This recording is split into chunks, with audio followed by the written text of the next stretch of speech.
जिसको हम लोग कह रहे हैं Laplacian operators.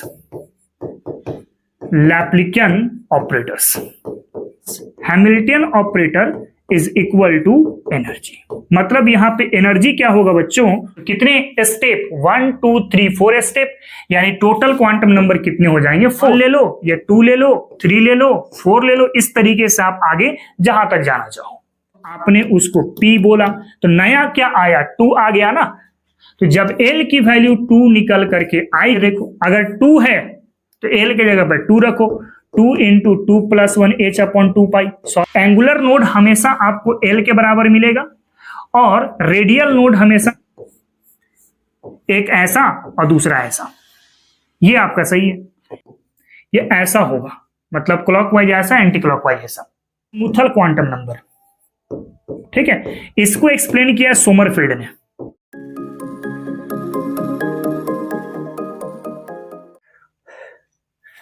Hello my dear student, कैसे हैं आप? आई होप आप सब बहुत बेहतर होंगे। बच्चों, हम लोग एटॉमिक स्ट्रक्चर में टोटल 9 लेक्चर को कंप्लीट कर चुके हैं। हम लोग लास्ट लेक्चर पर डिस्कस किए थे डुअल नेचर ऑफ मटेरियल और साथ साथ हिंसेनबर्ग अनसर्टेनिटी प्रिंसिपल के बारे में। आज डिस्कस करेंगे बहुत ही important topic Schrodinger wave equation और साथ साथ डिस्कस करेंगे क्वांटम नंबर्स के बारे में। तो चलो बिना देर किए हुए लेक्चर की शुरुआत करते हैं और सबसे पहले हम लोग समझते हैं स्क्रोडिंगर वेव इक्वेशन के बारे में।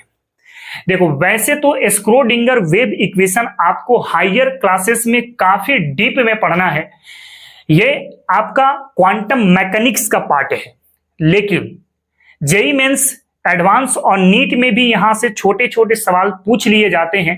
तो हम लोग स्क्रोडिंगर को इंपॉर्टेंट पॉइंट जो है उसको समझेंगे और डिटेल में फिर हम लोग क्वांटम नंबर्स को समझेंगे। देखो, सबसे पहला पॉइंट यही कहता है कि स्क्रोडिंगर वेव इक्वेशन जो है ना, ये क्वांटम मैकेनिक्स से आया हुआ है। कहां से? क्वांटम मैकेनिक्स से आया हुआ है। ये एक्चुअली में हमें एक्सप्लेन करता है 3D concept of moving electron.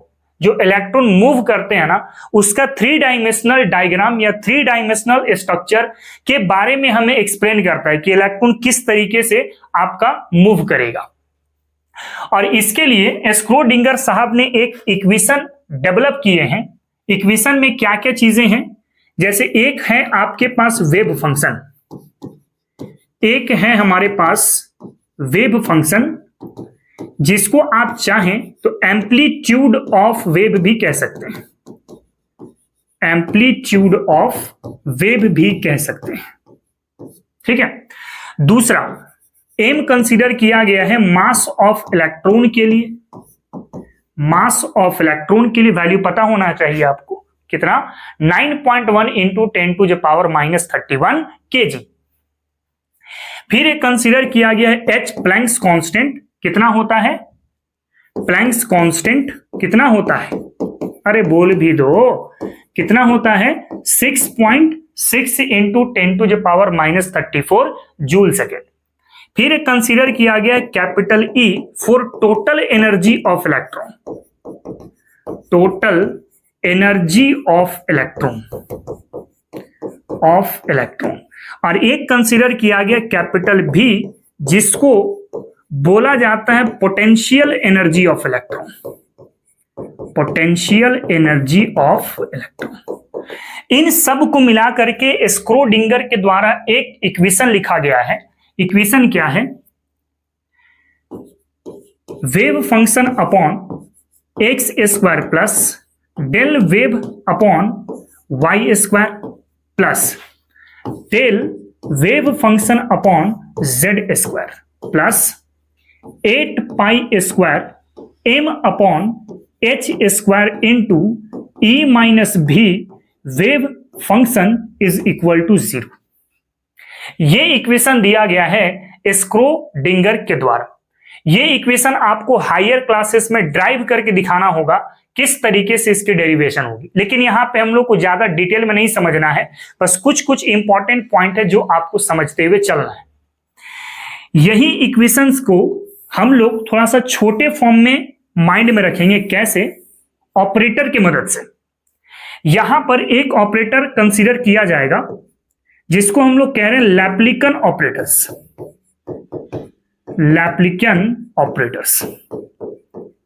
लैप्लिकियन operators, ये ऑपरेटर्स किसके बराबर होंगे? तो ये होंगे आपके पास del square upon X square plus del square upon Y square plus del square upon Z square, ये इसके बराबर होंगे। अगर इस ऑपरेटर को यहां पे इस्तेमाल करें, उससे पहले मैं वेव को जरा कॉमन निकाल लेता हूं। वेव को अगर मैं कॉमन निकाल दूं तो del square upon del X square plus del square upon del Y square plus del square upon del Z square plus क्या होगा 8 pi square M upon H square into E minus भी wave function is equal to 0। अब क्या करेंगे हम लोग, इस operator को इसके जगह पे रखेंगे। अगर ऑपरेटर्स को वहां पर रख दिया जाए तो आपके पास रिजल्ट क्या बन जाएगा? रिजल्ट ये बन जाएगा लैप्लिकियन ऑपरेटर्स का square into wave function plus 8 pi square M upon H square into E minus भी wave function is equal to 0। ये भी हमारे पास एक इक्वेशन निकल करके आता है। ठीक है, तो एक तो ये वाला इक्वेशन माइंड में रखना होगा और एक ये वाला इक्वेशन माइंड में रखना होगा, और भी यहां पे कुछ फॉर्म आएंगे उसको भी आपको माइंड में रखना पड़ेगा। उससे पहले आप इसको कॉपी करो। याद रखना एक चीज, यहां पे लैप्लिकियन ऑपरेटर्स कैसे लिखा जा रहा है, ये जो आपके पास डेरिवेटिव वाला फॉर्म है ना, इसके जगह पे हम लोग लैप्लिकियन ऑपरेटर्स का इस्तेमाल कर रहे हैं। ठीक है, ये लैप्लिकियन ऑपरेटर्स वगैरह क्या क्या होते हैं ये सब आपको हायर क्लासेस में ही जानना है।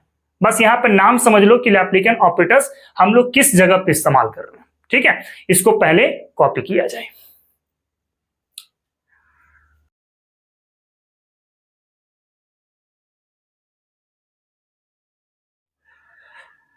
चलो आगे बढ़ा जाए, तो हमारे पास रिलेशन जो आया उसी को हम लोग थोड़ा सा आगे की ओर लेके चलेंगे। रिलेशन क्या आया है? लैप्लिकियन ऑपरेटर्स का square into wave plus 8 pi square M upon H square into E minus भी wave function is equal to 0। ये आया हुआ है। अब सिंपल इसको सॉल्व करें।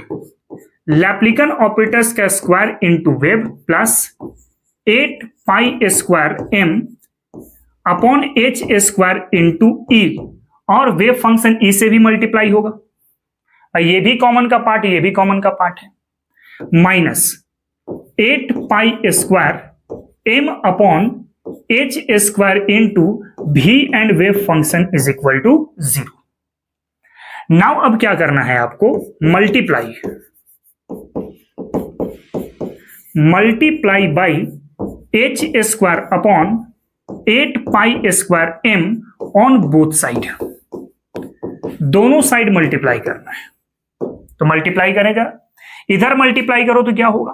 पहले तो होगा यहां पे H square upon 8 pi square M Laplacian operators का स्क्वायर वेव फंक्शन, इससे मल्टीप्लाई हो गया, फिर इससे मल्टीप्लाई होगा, that is 8 pi square M upon H square E into wave function into, इसको मल्टीप्लाई करें H square upon 8 pi square M minus, अब इसके साथ मल्टीप्लाई होगा, that is 8 pi square M upon H square into V wave function into H square upon 8 pi square m is equal to क्या हो जाएगा? 0।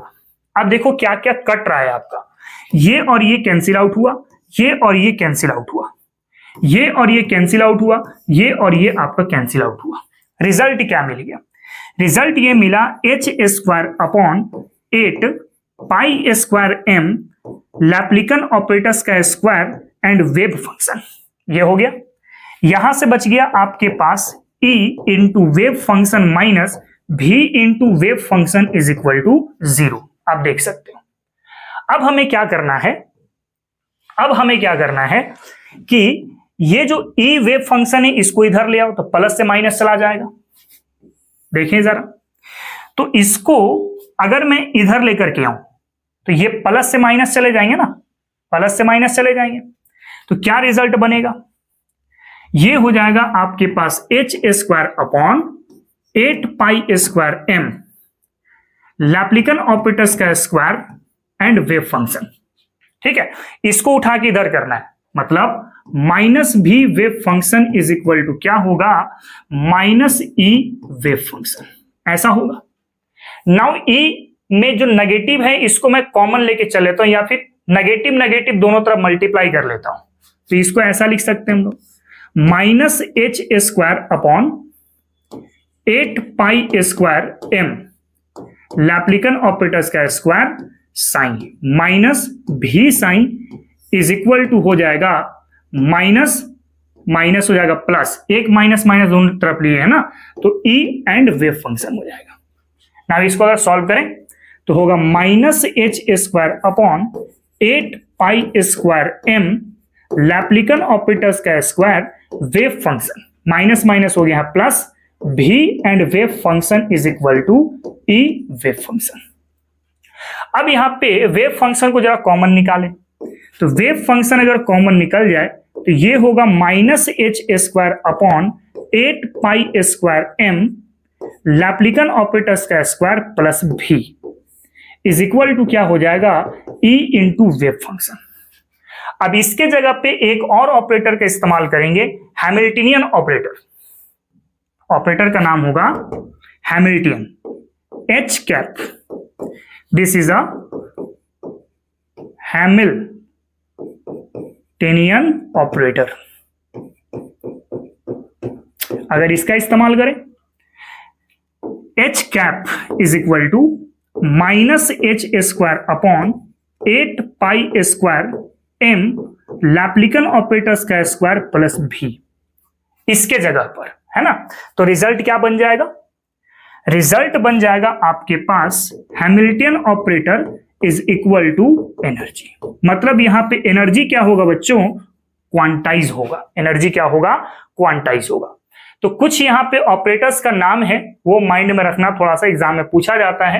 Hamiltonian operator इसके बराबर होगा, इसको ध्यान में रख लेना, और लैप्लिकन ऑपरेटर वहां पे डेरिवेटिव वाला में दिखाया तो उसको माइंड में रखना अभी फिलहाल।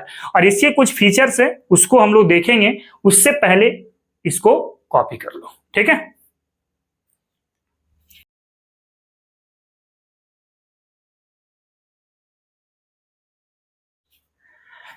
चलो बच्चों आगे बढ़ते हैं, तो हमारे पास इसका कुछ फीचर है।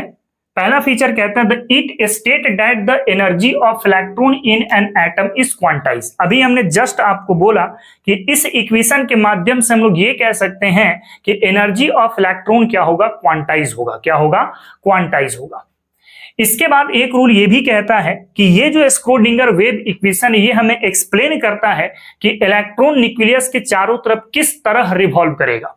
इसको और डिटेल में समझेंगे जब हम लोग क्वांटम नंबर को जानेंगे। इसके बाद अगला पॉइंट कहता है कि जो एटॉमिक ऑर्बिटल है जिसे हम वेव फंक्शन के साथ दिखाते हैं, जो ऐसा दिखता है, ये तीसरा फीचर हो गया।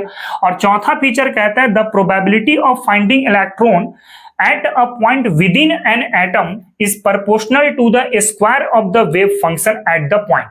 कहा गया है कि जिस पॉइंट पे इलेक्ट्रॉन की मिलने की संभावना ज्यादा है ना, वहां पर वेव फंक्शन का स्क्वायर वैल्यू हमेशा प्रोपोर्शनलिटी के फॉर्म में होगा।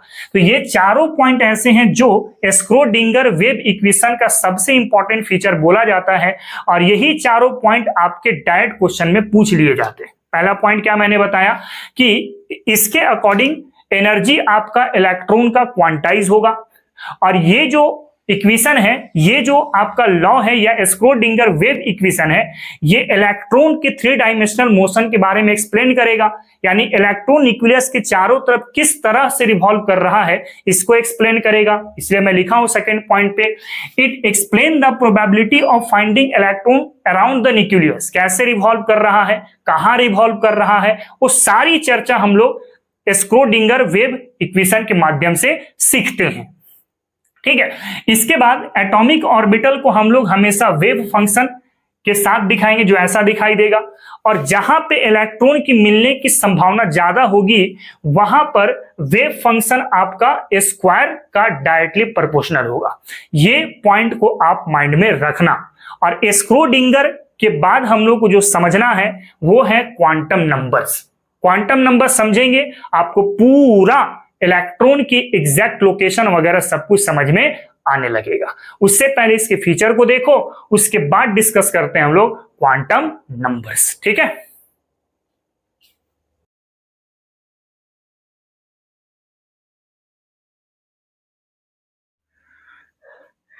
चलो बच्चों, इसके बाद हम लोग समझते हैं जरा क्वांटम नंबर्स के बारे में। किसके बारे में? क्वांटम नंबर्स के बारे में। ये बहुत ही इंपॉर्टेंट टॉपिक है। जो बच्चे क्वांटम नंबर्स को नहीं समझ पाए ना, समझ जाओ उनका केमिस्ट्री उतना अच्छा नहीं होगा। मतलब जितनी कॉन्फ़िगरेशंस वगैरह आप सुने हो, करते हो, वो सब का बेसिक फंडा क्वांटम नंबर से ही आता है। सबसे पहले हम लोग समझ लेते हैं कि क्वांटम नंबर आखिर होता क्या है। क्वांटम नंबर बेसिकली एक प्रकार का आइडेंटिफिकेशन नंबर है और कुछ नहीं। आइडेंटिफिकेशन नंबर है, आप इसको ऐसे समझ सकते हैं कि जैसे मान लो कि ये आपका मकान है, ये आपका घर है। ठीक है, आप समझ के चलना ये आपका घर है, और ये घर मान के चलो कि रांची के अंदर में किसी एक चौक पे मौजूद है आपका। ठीक है, और आप रहते हो जापान, आप जापान में रहते हो, विदेश गए हो कुछ काम से, और आपको अपने घर आना है। तो जापान से आप चलेंगे तो सबसे पहले आपको इंडिया के बॉर्डर पर आना पड़ेगा। भाई आपका घर इंडिया के अंदर में है। इंडिया के बाद आपको कोई स्टेट में आना पड़ेगा, कोई स्टेट में आना पड़ेगा। मान लो झारखंड स्टेट में आ गए। अब झारखंड के बाद आपको अपने डिस्ट्रिक्ट में आना पड़ेगा, यानी रांची आप पहुंच गए। और इसके बाद आपको कोई चौक पे आना पड़ेगा, और तब जाकर के आप अपने घर पे पहुंचोगे। मतलब जापान से आप अपने घर आना चाहते हो तो ये 4 स्टेप को पार करना पड़ेगा। पहले इंडिया, उसके बाद आप झारखंड, उसके बाद रांची, उसके बाद कोई चौक, और तब जाकर के आप कहां पहुंचोगे? अपने घर पे पहुंचोगे। तो आप देखो, जब आप जापान से चले और अपने घर तक पहुंचे तो आप कितने स्टेप से होकर के गुजरे हैं? ये 4 स्टेप से होकर के गुजरे हैं। केमिस्ट्री की भाषा में इसी चारों स्टेप को क्वांटम नंबर बोला जाता है। बस डिफरेंस कहां पर है? आप जापान को सोचो एटम की तरह। किसके तरह? एटम की तरह। और अपने घर को सोचो इलेक्ट्रॉन की तरह। किसके तरह? इलेक्ट्रॉन की तरह।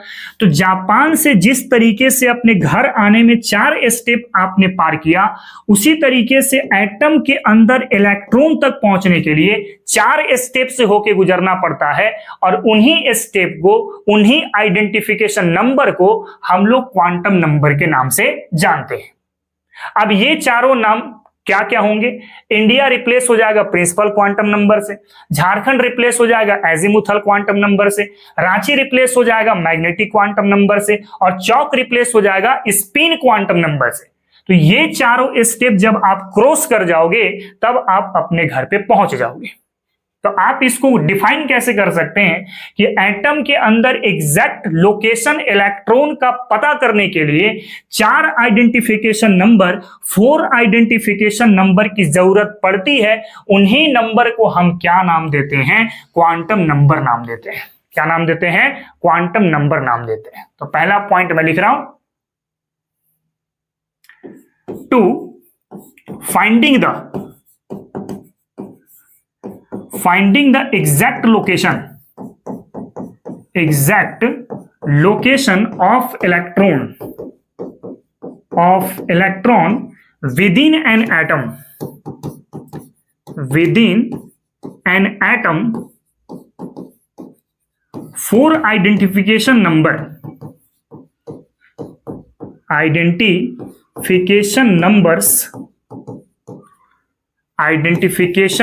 numbers are required, called quantum numbers। ठीक है, बेसिकली आइडेंटिफिकेशन नंबर। कौन सा नंबर? Identification number. यानी कि अगर मैं आपसे पूछ लूं एक सवाल, टोटल क्वांटम नंबर्स कितने होते हैं? टोटल क्वांटम नंबर्स कितने होते हैं, तो कितने स्टेप, 1 2 3 4 स्टेप, यानी टोटल क्वांटम नंबर कितने हो जाएंगे 4। इसलिए मैं लिखा हूं यहां पे 4 आइडेंटिफिकेशन नंबर। कितने, 4 आइडेंटिफिकेशन नंबर। और ये कौन कौन से होंगे, तो सबसे पहला होगा आपका principal quantum number, principal quantum numbers, जो किसके तरह आपने सोचा है, तो यहां पे इंडिया के तरह सोचा है। इसके बाद सेकंड होगा azimuthal quantum number, azimuthal quantum number जो किसके तरह आपने सोचा है, तो झारखंड के तरह सोचा है, मतलब इंडिया के अंदर झारखंड है, यानी प्रिंसिपल क्वांटम नंबर के अंदर क्या होगा, एजीमुथल क्वांटम नंबर होगा। इसके बाद थर्ड क्वांटम नंबर होगा magnetic quantum number, magnetic quantum number, magnetic quantum number जो किसके तरह होगा, तो रांची के तरह होगा, या कोई भी डिस्ट्रिक्ट आप सोच सकते हो। इसके बाद फोर्थ जो होगा हमारे पास वो कौन सा होगा, तो वो होगा spin quantum number, spin quantum number. ठीक है, तो जब आप ये चारों स्टेप को पास कर जाओगे तब आपको इलेक्ट्रॉन मिलने की संभावना है। मिल जाएगा इसकी कोई गारंटी नहीं है, लेकिन मिलने की संभावना होगा, प्रोबेबिलिटी होगी। क्या होगी, प्रोबेबिलिटी। ठीक है, तो पहले आप इसको जरा कॉपी करो, फिर एक एक क्वांटम नंबर को हम लोग डिटेल में समझते हैं और उसके बाद आगे बात करेंगे। ठीक है,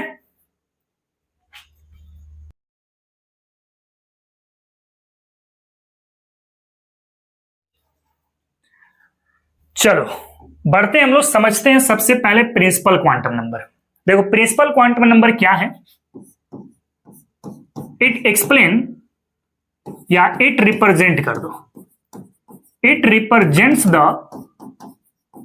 साइज और energy of the shell, energy of the shell. याद रखना यहां पे प्रिंसिपल क्वांटम नंबर किसको एक्सप्लेन करेगा, साइज को या फिर एनर्जी को, साइज को या फिर एनर्जी को। हम लोग इसको डिनोट करेंगे, it is denoted by, it is denoted by n. किससे डिनोट करेंगे, एन से डिनोट करेंगे। और वैल्यू ऑफ एन जो होगा, वैल्यू ऑफ एन ये 1 से स्टार्ट होगा और इन्फिनाइट तक आप सोच के चलोगे, 1 से लेके इन्फिनाइट तक। अगर मान लो n की वैल्यू 1, जैसे मान लो ये न्यूक्लियस है, ये फर्स्ट सेल हुआ, ये सेकेंड सेल हुआ, ये थर्ड सेल हुआ, ये फोर्थ सेल हुआ। मान लो यहां पे n का वैल्यू 1 है, तो आप इसको k सेल नाम देते हो या k एनर्जी लेवल नाम देते हो। अगर n की वैल्यू 2 है तो l एनर्जी लेवल नाम देते हो, 3 है तो आप इसको m एनर्जी नाम देते हो, और अगर 4 है तो आप इसको नाम देते हो n एनर्जी लेवल। उस तरीके से m के बाद n के बाद o p q r s t, इस तरीके से आगे बढ़ते चले जाएंगे। ठीक है, नाउ इसके बाद अगर मैं यहां पे एक बात करूं आपसे कि हर एक सेल पे कुछ ना कुछ इलेक्ट्रॉन्स मौजूद होते हैं। के सेल में भी कुछ इलेक्ट्रॉन होगा, एल में भी कुछ इलेक्ट्रॉन होगा, एम में भी कुछ इलेक्ट्रॉन होगा, एन में भी कुछ इलेक्ट्रॉन होगा।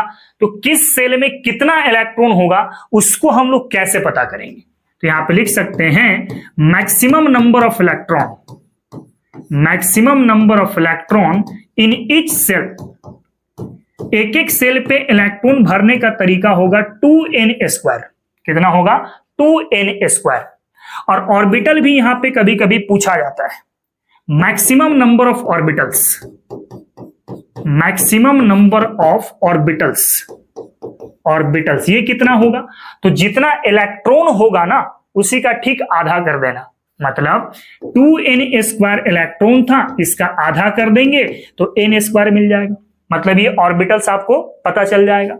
उसके बाद एंगुलर मोमेंटम भी पूछा जाता है, एंगुलर मोमेंटम है ना, तो एंगुलर मोमेंटम कितना होगा, that is mvr is equal to लिखा जाएगा nh/2π, जहां पर n का वैल्यू क्या होगा, नंबर ऑफ शेल होगा। क्या होगा, नंबर ऑफ शेल होगा। ठीक है, तो ये कुछ इंपॉर्टेंट इंफॉर्मेशन है आपका प्रिंसिपल क्वांटम नंबर के रिगार्डिंग में। याद रखना ये वाली चीज है। ठीक है, मैक्सिमम इलेक्ट्रॉन भरेंगे 2n² के फॉर्म में, हर एक सेल पे इलेक्ट्रॉन होगा 2n² के फॉर्म में। मैक्सिमम नंबर ऑफ ऑर्बिटल होगा n स्क्वायर के फॉर्म में, और एंगुलर मोमेंटम होगा nh/2π के फॉर्म में, और n की वैल्यू 1 से लेके इनफाइनाइट तक जाएगी। ठीक है, अब मान लो एक टेबल के माध्यम से समझे। सपोज करो कि यहां पर n है, ठीक है, यहां पे मैं सेल ले लेता हूं, यहां पर मैं मैक्सिमम इलेक्ट्रॉन कर देता हूं, यहां पर मैं मैक्सिमम ऑर्बिटल कह देता हूं, मैक्सिमम ऑर्बिटल कह देता हूं, और यहां पे मैं एंगुलर मोमेंटम कह देता हूं, एंगुलर मोमेंटम कह देता हूं। ठीक है, तो पता करो सेल जो होगा आपका 1 से स्टार्ट होकर इनफाइनाइट तक जाएगा, मतलब ये 1 ले लो, ये 2 ले लो, 3 ले लो, 4 ले लो, इस तरीके से आप आगे जहां तक जाना चाहो। n की वैल्यू जब 1 होगी तो k सेल नाम देते हैं, 2 होगी तो l सेल नाम देते हैं, 3 होगी तो m सेल नाम देंगे, और 4 होगी तो n सेल नाम देंगे। मैक्सिमम इलेक्ट्रॉन कैसे भरते हैं, तो 2n स्क्वायर के फॉर्म में। बस करना कुछ नहीं है, n का वैल्यू रख देना है यहां पे। तो 2 × 1 का स्क्वायर कितना इलेक्ट्रॉन हो गया, 2 इलेक्ट्रॉन हो गया। यहां पर 2 × 2 का स्क्वायर कितने इलेक्ट्रॉन हो गए, 8 इलेक्ट्रॉन हो गए। यहां पर 2 × 3 का स्क्वायर कितना हो गया, 18 इलेक्ट्रॉन हो गया। यहां पर 2 × 4 का स्क्वायर कितना हो गया, 32 इलेक्ट्रॉन हो गया। मतलब के सेल में मैक्सिमम 2 इलेक्ट्रॉन जाएगा, 2 से ज्यादा नहीं जाएगा, लेकिन 2 से कम जा सकता है ना। 8 इलेक्ट्रॉन एल में मैक्सिमम जाएगा, उससे ज्यादा नहीं हो सकता, लेकिन उससे कम हो सकता है। ठीक है, फिर यहां पे एम की बात करें, मैक्सिमम 18 जाएगा, 18 से ज्यादा नहीं जाएगा, 18 से कम हो सकता है। मैक्सिमम कहने का यह मतलब है। ऑर्बिटल कैसे निकालोगे, तो सिंपल n स्क्वायर के फॉर्म से निकाल लो, या फिर जितना इलेक्ट्रॉन है उसी का आधा कर दो तो ऑर्बिटल मिल जाएगा। जैसे 2 इलेक्ट्रॉन है, आधा कर देंगे तो 1 ऑर्बिटल हो जाएगा, और n का वैल्यू भी रखेंगे तब भी आपको मिल जाएगा। अगर 8 का आधा करेंगे तो 4 ऑर्बिटल हो जाएगा, 18 का आधा करेंगे तो 9 हो जाएगा, और 32 का आधा करेंगे तो 16 हो जाएगा। और चाहे तो n का वैल्यू रख करके देखो तब भी आंसर आ जाएगा। एंगुलर मोमेंटम कैसे पता करेंगे, बस n का वैल्यू रखते चलो। n का वैल्यू 1 रखेंगे तो h/2π हो जाएगा। यहां पे n का वैल्यू 2 रखेंगे तो 2h/2π हो जाएगा, मतलब आप इसको h/π भी कह सकते हैं। और अगर 3 रखोगे तो क्या होगा, 3h/2π हो जाएगा। ठीक है, और यहां पे अगर 4th रखोगे तो 4h/2π हो जाएगा। ठीक है ना, तो कुछ इस तरीके से एंगुलर मोमेंटम निकाला जाता है। तो ये पूरा का पूरा इंफॉर्मेशन मैंने आपको बता दिया प्रिंसिपल क्वांटम नंबर को लेकर के। इसको कॉपी करो, उसके बाद फिर हम लोग डिस्कस करेंगे एजीमुथल क्वांटम नंबर। ठीक है,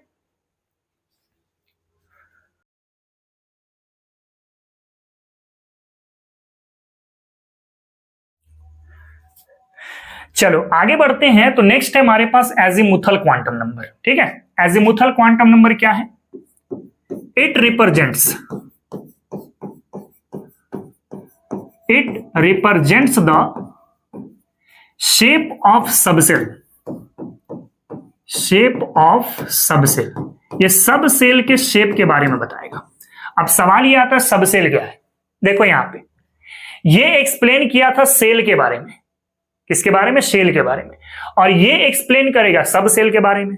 आपने सुना होगा कि जहां पर सब का टर्म लगता है इससे कोई सीनियर मौजूद होता है। मैं पहले भी बता रखा हूं, जैसे एक इंस्पेक्टर था और दूसरा सब इंस्पेक्टर होगा, तो सब इंस्पेक्टर इंस्पेक्टर के अंदर में वर्क करेगा। ठीक है, एक सेल है तो दूसरा क्या है, सब सेल है, तो सब सेल सेल के अंदर में काम करेगा। एक डिवीजन होता है, दूसरा सब डिवीजन होता है, तो सब डिवीजन डिवीजन के अंदर में काम करेगा।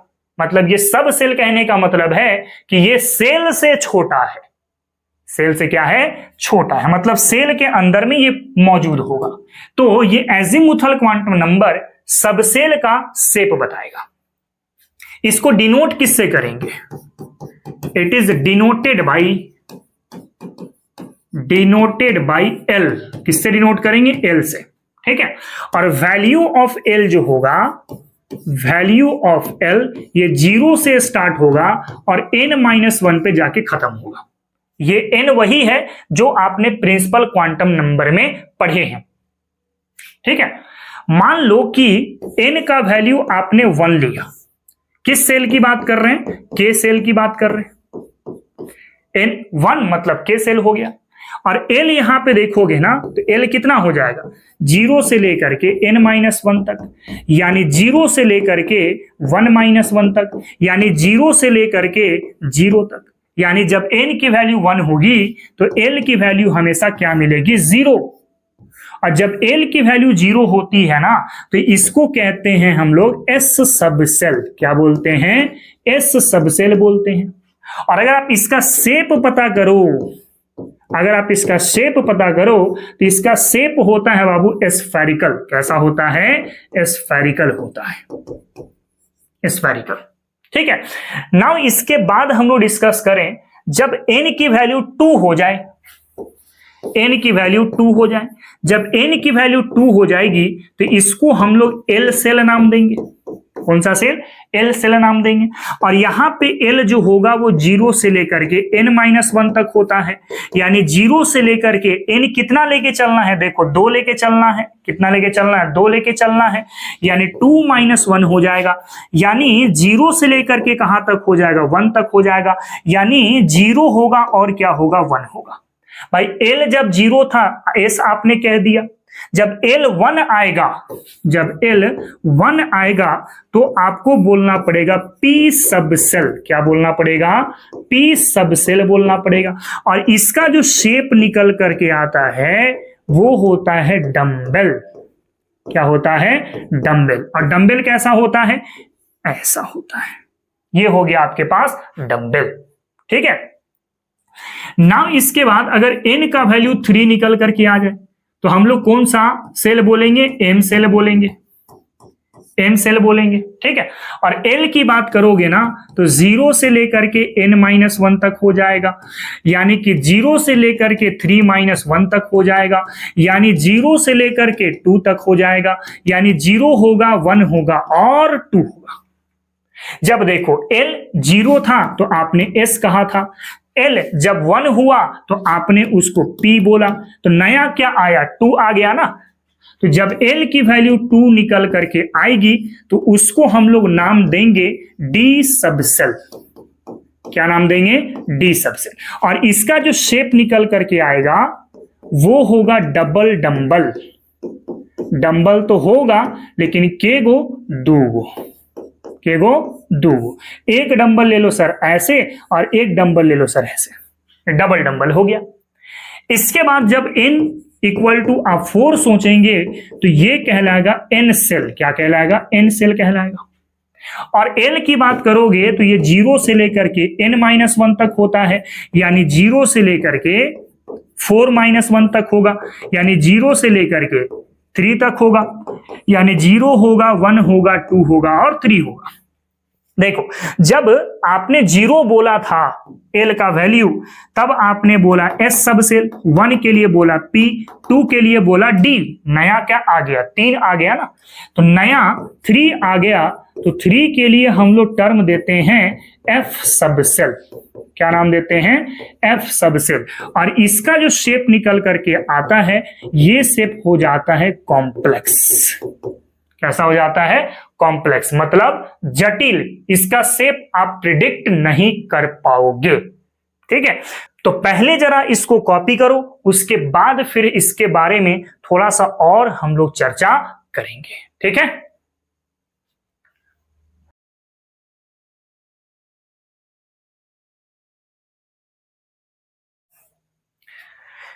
चलो बच्चों, अब उसी तरीके से जैसे आपने सेल में मैक्सिमम इलेक्ट्रॉन निकाला था, उसी तरीके से सब सेल में भी मैक्सिमम इलेक्ट्रॉन होगा। कैसे? Maximum number of electron, number of electron in each सब सेल। एक एक सब सेल में मैक्सिमम नंबर ऑफ इलेक्ट्रॉन कैसे पता करोगे? तो ये होता है 4l + 2 इलेक्ट्रॉन, 4l + 2 इलेक्ट्रॉन। ठीक है, और यहीं पे आप ऑर्बिटल निकाल लो। Maximum number of orbitals, maximum number of orbitals तो हमने बोला था जितना इलेक्ट्रॉन होगा उसी का आधा कर देना है ना। तो इसका पहले निकाल लो, तो 2 इंटू 12+2 भी तो कह सकते हैं इसको, और इसका आधा यानी कि ये क्या होगा 12+2 ऑर्बिटल होगा, 12+2 ऑर्बिटल। देख लेना प्रिंसिपल क्वांटम नंबर में ऑर्बिटल निकालने का तरीका अलग है, इलेक्ट्रॉन निकालने का तरीका अलग है, लेकिन एजीमुथल क्वांटम नंबर में ऑर्बिटल निकालने का तरीका अलग है और मैक्सिमम इलेक्ट्रॉन निकालने का भी तरीका अलग है। इसके साथ साथ एंगुलर मोमेंटम बात करें आप, एंगुलर मोमेंटम, तो angular momentum that is L, ये किसके बराबर होगा √L इंटू L+1 h/2π के बराबर होगा। यहां पर L क्या है एजीमुथल क्वांटम नंबर। ठीक है, अब टेबल के माध्यम से समझ लो। मान लो इधर मैं L का वैल्यू सोच रहा हूं, यहां पे मैं सबसेल का नाम सोच रहा हूं, ठीक है, यहां पे सोच रहा हूं मैक्सिमम नंबर ऑफ इलेक्ट्रॉन, या फिर शेप ले लो, यहां पे सोच लो आप शेप कैसा होगा, यहां पे सोच लो आप मैक्सिमम नंबर ऑफ इलेक्ट्रॉन, यहां पे सोच लो आप मैक्सिमम नंबर ऑफ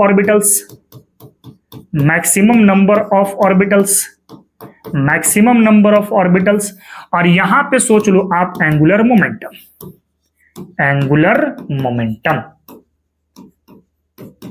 ठीक है, चलिए अब हम लोग फटाफट कैलकुलेट करते हैं। आपके पास जब L का वैल्यू 0 मिला था तो S सबसेल नाम पड़ा था, इसका शेप कैसा था तो स्फेरिकल था। जब 1 था तो आपके पास P सबसेल नाम पड़ा था, क्या सबसेल नाम पड़ा था P सबसेल नाम पड़ा था, और इसका शेप कैसा था तो डम्बेल था, कैसा था डम्बेल था। फिर जब 2 था तो आपने इसको D सबसेल नाम दिया था, और इसका शेप कैसा था तो डबल डंबल था, कैसा था डबल डंबल था।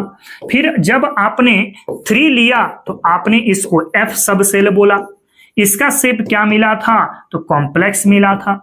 मान लो n का वैल्यू 4 हो जाए तो G के बाद क्या आता है, सॉरी F के बाद क्या आता है G आता है, तो G सबसेल सोच लेना। इसका भी शेप कैसा हो जाएगा कॉम्प्लेक्स हो जाएगा, मतलब ये F के बाद जितने भी सबसेल आएंगे वो सब का शेप आपको कॉम्प्लेक्स मिलेगा।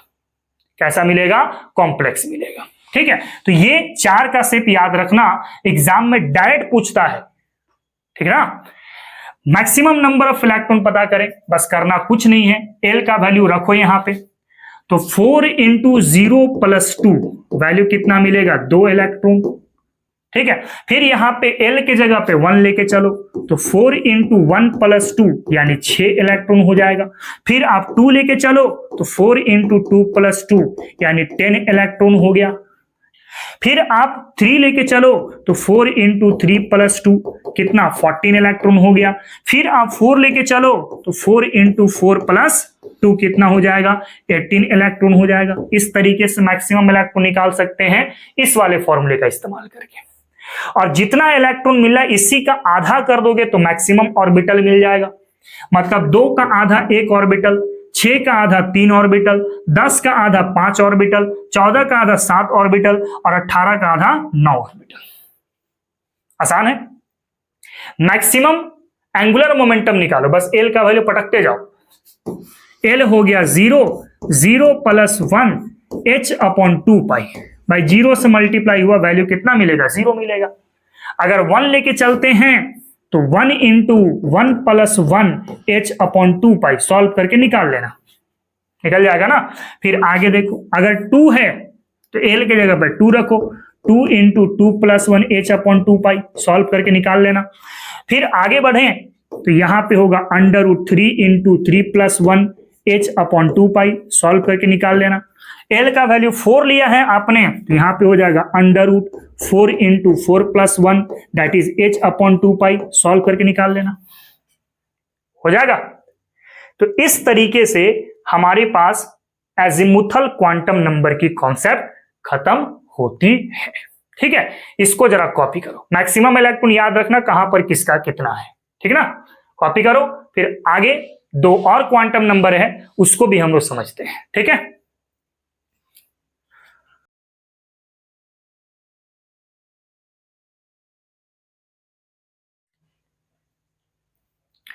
चलो बच्चों, इसके बाद हम लोग डिस्कस करेंगे मैग्नेटिक क्वांटम नंबर।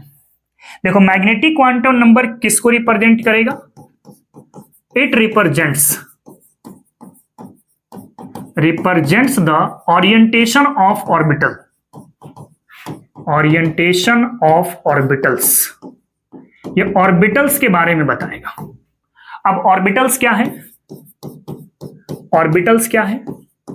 देखो, एक ऑर्बिटल्स होता है और एक नोड होता है। ठीक है, ऑर्बिटल्स किसको बोलते हैं कि न्यूक्लियस के अराउंड वो 3D स्पेस या पॉइंट या प्लेन जहां पे इलेक्ट्रॉन की मिलने की संभावना सबसे ज्यादा है, मतलब probability of finding electron maximum है, तो उसको हम क्या बोलेंगे? ऑर्बिटल बोलेंगे। और जहां पे इलेक्ट्रॉन की मिलने की संभावना बिल्कुल जीरो है, उसको हम क्या बोलेंगे? नोड बोलेंगे। ठीक है, तो ऑर्बिटल्स क्या बोल सकते हैं? The 3D space around nucleus, around the nucleus on which probability of finding of electron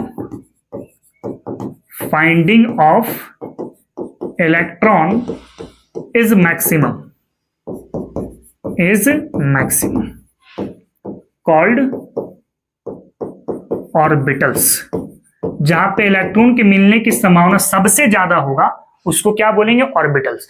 और जहां पे इलेक्ट्रॉन की मिलने की संभावना बिल्कुल नहीं होगा, जीरो के बराबर होगा, तो उसको क्या बोलेंगे? नोड बोलेंगे। यहां पे लिख रहे हैं द पॉइंट या plane on which, around nucleus कर दो, around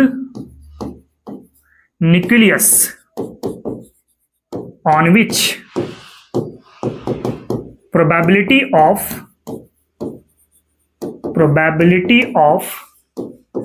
finding of electron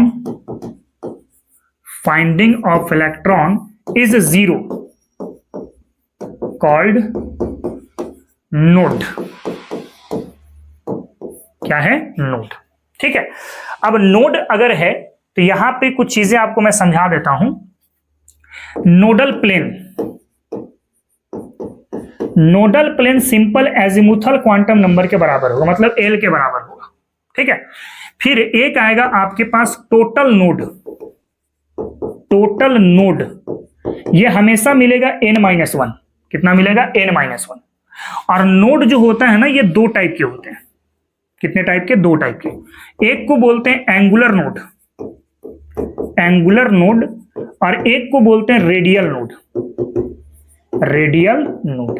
angular node हमेशा आपको L के बराबर मिलेगा, और रेडियल नोड हमेशा मिलेगा n-l-1 के बराबर, n-l-1 के बराबर। ठीक है, इसको एग्जाम्पल की मदद से समझते हैं जरा। ठीक है, जैसे इसका एग्जाम्पल मैं इधर ले लेता हूं, स्पेस अच्छा खासा है मेरे पास। जैसे मान लेते हैं कि n का वैल्यू हमारे पास 2 है और L का वैल्यू हमारे पास 1 है। ठीक ना? तो सबसे पहले आपसे पूछेगा क्वेश्चन कि नोडल प्लेन कितना होगा? नोडल प्लेन, तो नोडल प्लेन L के बराबर होगा, जो कितना है? 1 है। मतलब नोडल प्लेन कितना होगा? 1 होगा। फिर आपसे क्वेश्चन पूछ सकता है कि टोटल नोड कितना होगा? तो टोटल नोड निकालने का तरीका है n-1। n बोले तो 2 और -1 बोले तो यानी 1 होगा। फिर आपसे क्वेश्चन पूछ दे कि रेडियल नोड कितना होगा? रेडियल नोड कितना होगा? तो n-l-1 के बराबर होता है। n हो गया 2, l हो गया 1 और ये हो गया 1, मतलब 2 - 2 = 0। मतलब यहाँ पे कोई भी रेडियल नोड नहीं है। और फिर पूछ देगा आपसे कि एंगुलर नोड टोटल कितना होगा? तो एंगुलर नोड जो है वो L के बराबर होता है, और वो कितना है? 1। अब देखो, जब रेडियल नोड और एंगुलर नोड को ऐड कर दोगे ना, तब हम लोग को क्या मिल जाएगा? टोटल नोड मिल जाएगा। तो आप देखो, रेडियल नोड और एंगुलर नोड को जोड़ने के बाद टोटल नोड हमें कितना मिला है? 1 मिला है। तो इस तरीके से node, nodal plane, angular node, radial node, ये सारी चीज को फाइंड आउट किया जाता है। इसको पहले कॉपी करो, उसके बाद कुछ और पॉइंट मैग्नेटिक क्वांटम नंबर पे समझते हैं हम लोग, ठीक है।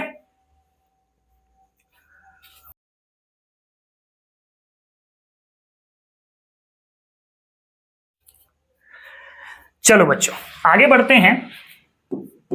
तो it is denoted by m. किससे डिनोट किया जाएगा मैग्नेटिक क्वांटम नंबर को? एम से, है ना। और वैल्यू ऑफ एम ये माइनस एल से शुरू होगा और प्लस एल पे खत्म होगा, इंक्लूडिंग जीरो। आपको जीरो भी सोच के चलना है। जैसे अगर मान लो कि एल का वैल्यू हमारे पास जीरो है, एल का वैल्यू जीरो है, दैट मीन्स किस सब सेल की बात कर रहे हैं आप? एस सब सेल की बात कर रहे हैं, ठीक है ना। तो इसका एम कितना होगा? माइनस एल से लेके प्लस एल तक, यानी माइनस जीरो से लेके प्लस जीरो तक, यानी कि ओवरऑल वैल्यू कितना होगा? जीरो। तो याद रखना एम, एल जीरो पे एम का वैल्यू भी क्या मिलता है? जीरो मिलता है। इसके बाद जब एल की वैल्यू हमारे पास 1 हो जाए तो इसको आप क्या नाम देते हो? P subshell. क्या नाम देते हो? पी सबसेल, ठीक है। और एम की जो वैल्यू होगी वो माइनस एल से लेके प्लस एल तक जाएगी, इंक्लूडिंग जीरो। जीरो भी रखना है ना। यानी कि -1 से लेके +1 तक हो गया, यानी -1 हो गया, 0 हो गया और हो गया +1। मतलब ये ऐसा है कि यहां पे आपको टोटल कितना ऑर्बिटल मिलेगा? 3 ऑर्बिटल। एक होगा -1 वाला, एक होगा 0 वाला और एक होगा +1 वाला, ठीक है। एक को कहेंगे हम लोग px, एक को बोलेंगे हम लोग py और एक को बोलेंगे हम लोग pz, ठीक है। मतलब इसका अगर डायग्राम बनाओगे तो ये ऐसा दिखेगा। आपको एक बात पता है, पी सबसेल का शेप कैसा होता है? डंबल। कैसा होता है? डंबल। मान लो ये मैं लेता हूं ऐसे, दिस इज x, तो इसको हम लोग बोलेंगे px। अगर मान लो डंबल y एक्सिस पर है ऐसा, तो इसको बोलेंगे हम लोग py, ठीक है। और z एक्सिस ऐसा होता है, आपको पता है। मान लो ये pz है और यहां पे डंबल है तो इसको हम लोग pz नाम देंगे, दिस इज z। और इन सब को अगर मिला दिया जाए, इन सब को मिला दिया जाए तो ये ऐसा दिखेगा। ये मान लो x है, ये आपके पास y है और ये आपके पास z है। तो x को मैं येलो कलर से दिखा देता हूं, px हो गया ये। फिर y को मैं रेड से दिखा देता हूं, ये py हो गया। और z को मैं ब्लू से दिखा देता हूं, ब्लू से दिखा देता हूं, ये हो गया pz, ठीक है। मतलब px हो गया, py हो गया, pz हो गया, सब ऑर्बिटल को एक ही साथ दिखा दिए, ठीक है। तो p ऑर्बिटल का टोटल कितने टाइप की ओरिएंटेशन है? 3, एक px वाला, एक py वाला, एक pz वाला, ठीक है। इसके बाद जब l = 2 की बात करते हैं, तो l = 2 पे d सबसेल बोला जाता है। कौन सा सबसेल बाबू? d सबसेल बोला जाता है, ठीक है। तो m जो होगा ये कहां से होगा? -l से लेके +l तक, इंक्लूडिंग 0, यानी -2 से लेकर के होगा +2 तक, यानी कि -2 होगा, -1 होगा, 0 होगा, +1 होगा और +2 होगा। मतलब टोटल कितना ऑर्बिटल दिखा आपको? 5 ऑर्बिटल दिखा। 1 2 3 4 5। एक को कहते हैं dxy, एक को कहते हैं dyz, ठीक है। एक को कहते हैं हम लोग dz², या फिर इसको ले लो, एक साथ अरेंजमेंट ले लो, dxz, dxy, dyz, एंड एक हो जाएगा dxz, एक होगा dx² - y² और एक होगा आपके पास dz², ठीक है ना, dz²। अगर मैं इसका शेप दिखाऊं तो आपको पता है डबल डंबल शेप होता है डी ऑर्बिटल का। अगर मान लो xy प्लेन लिए हैं आप, xy प्लेन, और डंबल ऐसा है, तो अगर प्लेन xy है तो इसका नाम होगा dxy, dxy। और अगर मान लो y और z प्लेन लिया गया है, कौन सा प्लेन है देखो तो, yz, और इसमें अगर डंबल है ऐसा, तो इसका नाम क्या होगा? dyz, dyz। फिर इसके बाद अगर मान लो हमारे पास xz प्लेन दिया गया है, x और z, और इसमें डंबल मौजूद है ऐसा, तो इसको हम लोग क्या बोलेंगे, dxz बोलेंगे। फिर अगर मान लो ऐसा है, ये x है और ये y है, इस बार लोब अलोंग द एक्सिस चला गया, अलोंग द एक्सिस चला गया, तो इसको बोलेंगे dx square minus y square. और एक होगा ऐसा, ऐसे ले लेते हैं और एक ऑर्बिटल को ऐसे दिखा देते हैं, इसको बोलते हैं हम लोग dz स्क्वायर। मतलब ये ऐसा होता है, ऐसे प्लेन है, एक ऑर्बिटल तो ऐसा है, ठीक है, मतलब एक ऑर्बिटल ऐसा है और एक ऑर्बिटल ऐसा है, तो बीच वाला जो ऑर्बिटल है वो ऐसे घूमते रह रहा है ऐसे, ये वाला ऑर्बिटल ऐसे और एक ऑर्बिटल ऐसे होगा, है ना, और ये घूमते रहेगा ऐसे, इसीलिए ऐसा दिख रहा है, इसको बोलते हैं dz स्क्वायर। ठीक है।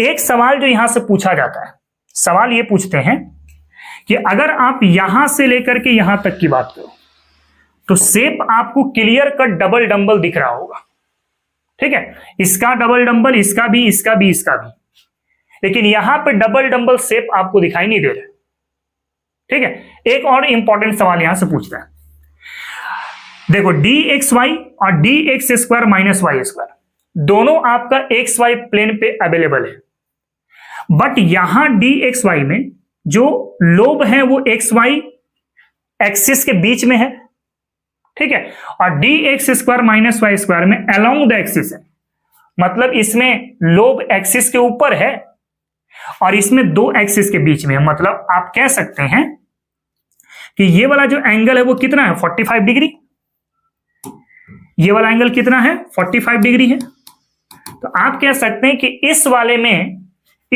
में 45 डिग्री एंगल रोटेशन है, एंगल रोटेशन है ना भाई। इसको ऐसे घुमाएं तब जाके अलोंग द एक्सिस चला गया, कितना एंगल घुमाएं, 45 डिग्री घुमाएं, ठीक है। अच्छा, इसी में अगर मैं आपको एक छोटा सा पॉइंट समझा दूं, ठीक है, एक point, maximum 2 electron present on each orbital with opposite spin, कोई भी ऑर्बिटल आप इस्तेमाल करें, इस ऑर्बिटल में देखोगे 2 ही इलेक्ट्रॉन मिलेगा, एक क्लॉकवाइज से दूसरा एंटी क्लॉकवाइज से। इस ऑर्बिटल में भी 2 इलेक्ट्रॉन, मतलब हर एक घर में आपको सिर्फ 2 ही इलेक्ट्रॉन नजर आएंगे। हाँ, सारे घर के इलेक्ट्रॉन को जोड़ करके आपका डी का इलेक्ट्रॉन मिलेगा।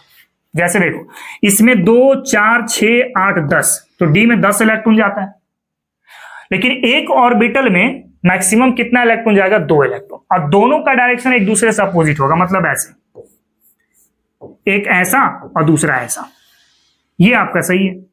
या फिर आप ऐसा ले लो, एक ऐसा और दूसरा ऐसा, ये भी आपका सही है, लेकिन दोनों क्लॉकवाइज नहीं हो सकता, ये गलत है आपका, और दोनों एंटी क्लॉकवाइज भी नहीं हो सकता, ये भी गलत है आपका।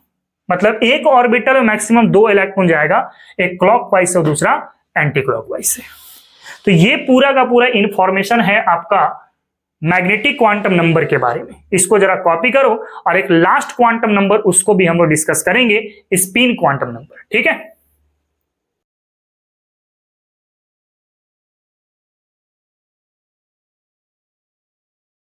चलो बच्चों, इसके बाद हम लोग को समझना है स्पिन क्वांटम नंबर के बारे में, ठीक है।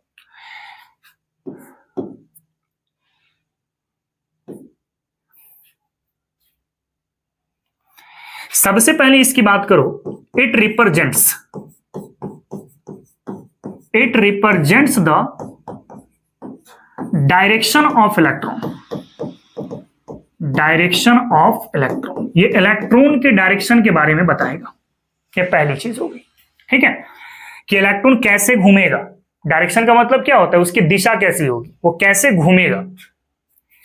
इट इज डिनोटेड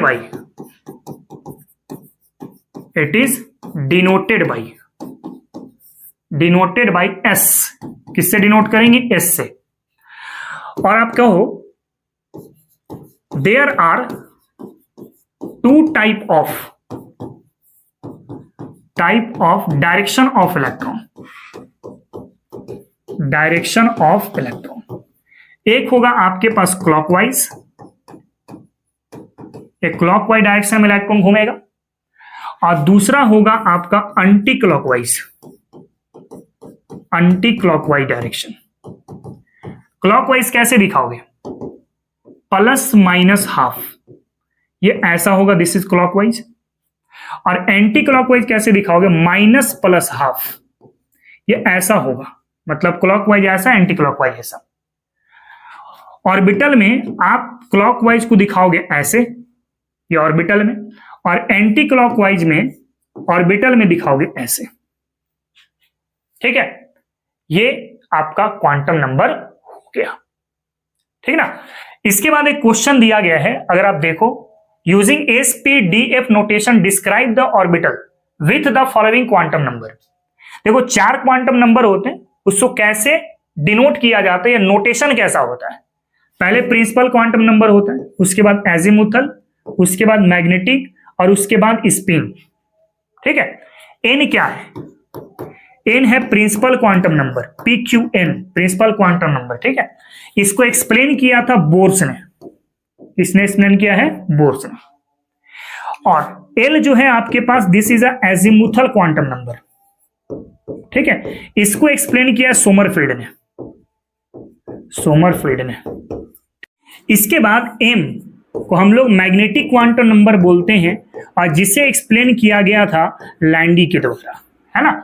और एक है एस, जिसको हम लोग स्पिन क्वांटम नंबर कहते हैं, जिससे एक्सप्लेन किया था गोल्ड स्किमिड ने, और साथ में यहां पे इन्वॉल्व थे उलेनबैक।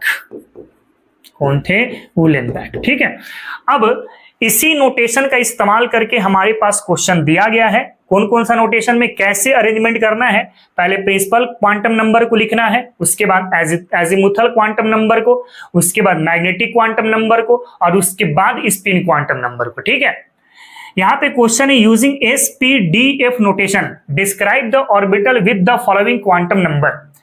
SPDF के नोटेशन को आपको डिस्क्राइब करना है और ऑर्बिटल आपको यहां पे बताना है। ठीक है, जैसे N2 है और L1 है, तो कौन से ऑर्बिटल होंगे? पहले आप N को लिखो, तो N हो गया 2, और L के लिए 1 p ऑर्बिटल पे बात होता है ऐसे, L0 पर s ऑर्बिटल होता है, L1 पर p ऑर्बिटल होता है, L2 पर d ऑर्बिटल होता है, और L3 पर f ऑर्बिटल होता है। तो जब L1 हो जाए तो उसको P बोलते हैं, तो 2p नाम हो गया इसका। देखो पहले N को दिखाएं और उसके बाद L को दिखाएं। फिर यहाँ पे देखो N हमारे पास 4 है, और L0 पर S सब सेल बात हो गया, यानी 4s नोटेशन होगा इसका। यहाँ पर क्या होगा? 5, और L3 है, मतलब आपका F इस्तेमाल होगा, तो 5f नोटेशन हो जाएगा इसका। फिर N3 है और L2 है, तो ये हो गया 3, और L2 पर आप D सब सेल बात करते हो, तो ये 3D हो जाएगा। कुछ इस तरीके से नोटेशन किया जाता है, तो आप इसको माइंड में रखना, इसी के आधार पर नोटेशन होंगे। ठीक है, कॉपी करो, उसके बाद हम बात करते हैं। ठीक है,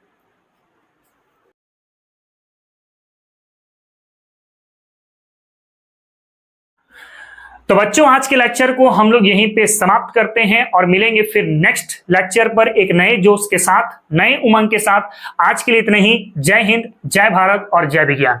बच्चों आज का लेक्चर काफी इंपॉर्टेंट था, इसको आप बहुत अच्छे से रिवीजन करना, यहीं से आपका समझो कि केमिस्ट्री की आधी इनऑर्गेनिक समझ में आएगी, इसलिए अच्छे से इसको देखना। इलेक्ट्रॉनिक कॉन्फ़िगरेशन नेक्स्ट लेक्चर पर देखेंगे, तो इसका काफी ज्यादा इंपॉर्टेंस वहां पे नजर आएगा। फिलहाल अगर लेक्चर समझ में आया है तो मेरे इस लेक्चर को लाइक करें, चैनल को सब्सक्राइब करें, और इसे अपने फ्रेंड तक भी शेयर करें, ताकि उन्हें भी इसका फायदा मिल सके। चलो तो फिर मिलते हैं नेक्स्ट लेक्चर पर। Thank you very much.